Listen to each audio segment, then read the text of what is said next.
How to add rider as friend in Lyft. In this video, I'm going to show you how you can even add the riders. First of all, open the application. Now here on the right bottom, you can see a profile icon. Simply tap on it. So these are the profile settings. Now on the top, you'll be able to see view profile. Tap on view profile. So these are your profile option. Here on the bottom, you'll be able to see my riders.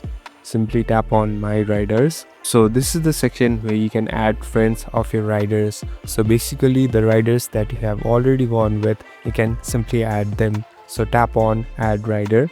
Now here tap on allow access. Now you can directly allow your contacts, and later you can directly enter the rider's contact number and you can be friends with them. You can even directly chat with them and know whether they are available or not. So this is a very great feature that you can use. Thank you for watching this video. I hope this video will help you.